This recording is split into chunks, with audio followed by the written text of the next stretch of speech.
من ئەو جەریدەیە مێناوە تەمەشای کە بزانێت چی نووسیوە لەسەر خوا. اینجا ئێمە هەر لێرەوە داوا لە حکومەتەکەی، لە ڕئیسی حکومەت، لە هەموو خەڵکێک کە خاوەنی شەرەف و غیرەت و ناموس بی بزانە ئەو قسەی ناو ئەو جەریدەیە قبوولەکە نەسەکەی خینمەوە کە چ دەڵێتن تەمەشایکە بڵێژن مەشکێنە خودایەژن خوددا. ئەو کوفرە چێ قبولی دەکا؟ چ ئینسانێک قبولی دەکا؟ چ مەسئولێک، چ ڕئیسێک، چ غیرەتێکیە لەگەر ڕێزمان لە بۆ ئافرەتیش ئەوە پێی بگۆترێژن؟ ئەی باش ئەوە بێدینی نییە، ئەدی ئەوە کوفر نییە، ئەوە بە ئیعتیزارێک کۆتایی دێتن بڵێ وەڵام من غەڵەتم کرد. کوڕەنە وەڵڵا من پێت دەڵێم دەستت بشتێکە ئەو قسەت نووسیوە، تۆ شاعیر نی، ساقیتی بێ ئەخلاقی، بەدڕەوشتی، نە غیرەتت هەیە، نە شەرەف، نە ناموسیشت هەیە.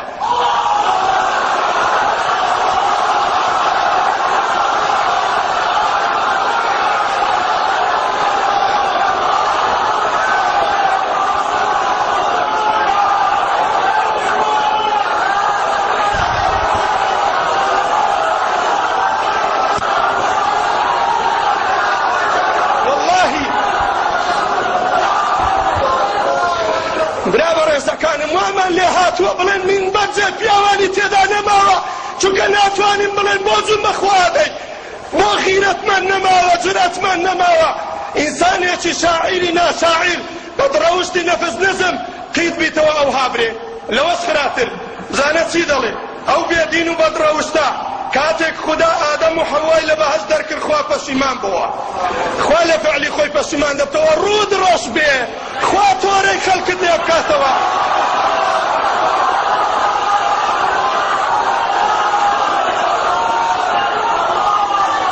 ئەبێ چ موقیفێکمان هەبی بەرامبەر بە خوای پەروەردگار، چ کەسێک لێی قبول دەکرێ بچیتە ئیسرائیل، بچێ بۆ ئەمریکا، گوێن بە خوایان بدا، بە پێغەمبەریان بدا، موسڵمانانیش قبول کرد. ئێمە غیرەت و جورەتمان لەدەست داوە، کێو جارێک دەمریخی یەک و جورەتیە جوولێ چ ئینسانێکە بۆ بانگی ناکەم بۆ دادگا، من بانگەکەن بۆ دادگا چونکە حەقم بەیان کردووە، یا ئەو بێدین و مەلعونە بانگ کرد کەوا ئەو هەموو کوفرەی کردووە بەرامبەر بەدین. ئێمە داوا لە وەزارەتی ئەوقافەکەین، لە ئیتیحادی عولەماکەین، لە هەمویان بێنە دەنگ بیدەنە دادگا، جەریدەکەی پێقەبات کەن، غەرامەی بکەن، حکمی بدەن ئەو ئینسانە بێدینە. هەتا تۆی ئەو نەفەرە بێدینەش لەناو ملت مابی، ئەو ملەتی کوردە نەدەبێ بە دەوڵەت، نە کەسیش دەتوانی پاڵپشتی بکە و پاڵپشتی ئاسمانیشمان لەدەست دەچێت. اینجا دەرێ چونکە بەهەشت بەبێ حەوا چۆل بوو، لە داخان هەزاران ئاژاوەی خستە سەر زەویەوە. بەڵێ خوا چونکە حەوای دەرکرد لە بەهەشت مشکلەی لەسەر ڕووی زەوی دروست کرد. خوا مشکلەی دروست دەکا یان تۆ دروستی دەکەی، هەی مەلعونی کافر، هەی بێدینی مرتەد، هەی جاهیل و نەفام، ئەو دەستە بشتێ خوایە کە نووسیتەوە، ئەو دەستە بشتێ خوایە کە تەبعی دەکا، ئەو کەسەی خیندیتەوە و دووبارەی کردەوە بڵاوی کردەوە خوایە لە ناوی بی، ئەو حیزبەی پاڵپشتی دەکا خوایە هەلا هەلاکەی، خوایە لە سەددامی خراتر لێ بکەی، بیکەیە عیبرەت لە بۆ هەموو عالەمێ، لە بۆ هەموو خەڵک. جا برا بەڕێزەکانم، ئێمە بێ موقفێکمان هەبی بەرامبەر بە خوای تەعالا چێ قبوولەکا جوێن بە خواکەی بدرێ، بتپەرست بە بتپەرستاتی خۆی قبولی نەکردووە جوێن بە بتەکەی بدرێ. ئێمە بۆ بێ قبولکەین جوێن بە خوامان بدرێ، لەوە زیاتر گوێی لێ بگرە. زانە ئەو مەلعونە، ئەو بێدینە و کافرە و دڵڕەشە، ئەو ئینسانە پیسا و خەبیثە چ دەڵێتن؟ دەڵێ کەس هیچ شتێکی کۆنەی ناوێ، کەچی خودا لە کۆنیش کۆنترە و تا ئێستا دەپەرسترێ.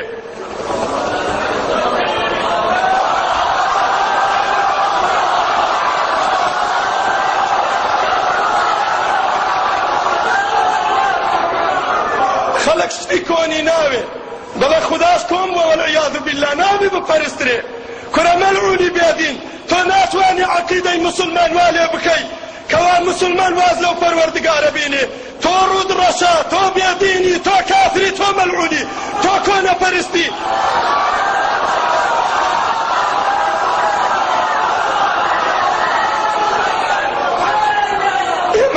ئێمە داواکەی ئەو نەوعە بێدینانە، ئەو کافرانە لەناو وڵات نەبینێت کە ئەوها بە ڕاشکاوانە ئەو جەریدەیەکە کابرایەکی عەرەب برندی کابرای کورد موسڵمان نییە چ جوابی دەدەیەوە؟ چی پێ دەڵێیت؟ کو ئەوا جوونی ئیهانەی خوای پەروەردگارە زەویە چ ئینسانێکی بەشەرەبەوە قبول دەکا چ مەسئولێکی خاوەندین و ئەخلاق ئەگەر هەیبێ شەرەفی هەبێ غیرەتی هەبێ ناموسی هەبێ دینی هەبێ قبول دەکا و نەوعالا بەرامبەر بە پەروەردگار بگۆترێ بۆیە ئێمە بەڕاستی نامەنوێت تعریزی خەڵک بکەین و ئەمنیەتی کوردستان تێک بدەین تا بکرێ ڕێگای دادگای لێدەگرینە بەر بۆ ئەوەی غەرامە بکرێ و عقوبە بدرێ و سجن بکرێ جاری پێشووتریشتی وا کراوە کەسانی تر هەلبەستی دادگا کراون کە مەستی عەقیدەی موسڵمانانیان کردووە جا بۆیە ئێمەش داوا دەکەین با موسڵمانی سەرکەس لە ڕاستە خۆی داوای یاسایی لەسەر بنووسی هەر شتێکی لێ داوا کرا با ئیستعدادی هەبێ چونکە ئەوە جون بە خوا دراوە جون بە مقدساتی مسلمانان دراوە والله ئەگەر ئەوەی قبول بکەی ئەگەر ئەوەی ڕێ پێ بدەی تۆ ڕێ پێ دەی هەموو بێ ئەخلاقێک لەناو ماڵ و منداڵتدا بکرێ ئینسان قبول ناکات جێن بە داک و باوی بدرێ ئەی کو جون قبول بکا بە پەروەردگار بە خوای تەعالا بدرێ خوای ئێمە تۆڵ تاقەتمان نەما هاوارەکە نەپارەینۆ دەڵێ خوایە هەلای بکەی خوایە ئینتیقامی لێ وەربگری خوایە بیکێ عیبرەت لە بۆ عالەمێ خوایە باگری دنیا و جەهەنەم بیسووتێنی یا ربی خدای ئەوەی ئەو شعرەی نووسێ خوایە پەنجەی هورد بکەی خوایە دەستی بشێنی خوایە دڵی لە ترپەلێدان ڕابگری یا ربی خدای بە پەند و مەبوسیبەتی ببەی یا ربی خوایە تۆڵەی خۆتی لێ بکەیەوە خوایە لە دنیا و لە قیامەت ئینتیقامی لێ وەربگریەوە یا ربی خوایە ئەوەی وەچی ویش دەکا وەچیوی لێ بکەی ئەوەی پاڵپشتی دەکا لەوی خراپتری لێ بکەی ئەو کەسانەی نووسیتیانەوە لەوانی خراتر لێ بکەی ئەوەی بڵاوی کردەوە وەچیوی لێ بکەی ئەو کەسەی پشتگیریشی دەکا خوایە ئینتیقامی لێ وەربگری یا ربی خوایە مەفەقی دنیا و قیامەتمان بکەی خوایە لە ڕوو ڕۆشان بمان پارێزی خوایە ئێمە بەرین لە فعلی ئەوانە خوایە لە ناومان نەبێ بەکردەوەی خراپی ئەوانە یا ربی خوایە ڕوو ڕۆشی دنیا و قیامەتمان بە قسمەت نەکەی یا ربی خوایە ئەوەی لەو شتانە بە جواب ناتوانێ لەویش وەربگریەوە حاکمە بەڕێزەکان داواتان لێ دەکەین ئینتیقامی لێ وەربگرنەوە داوای لەسەر بنووسن ڕوو ڕۆشی کەن بەرامبەر بە ملت یا ربی خوایە ئینتیقامی لێ وەربگریەوە یا ربی خوایە عقوبەی بدەی یا ربی خوایە زمانی لاڵ بکەی خوایە هەردوو جێی کەر بکەی خوایە شێت و سەیدای بکەی خوایە بیکە عیبرەت ربی خدایە لە سەدان خراتر لێ بکەی یا ربی خوایە غەزەبی خۆتی بەسەردا ببارێنی یا ربی خوایە بیکە عیبرەت لە بۆ هەموو خەڵکی تر خەڵکی تەمەشای بکە و چاوی لێ بکە و وەچی ئەوی لێ بێ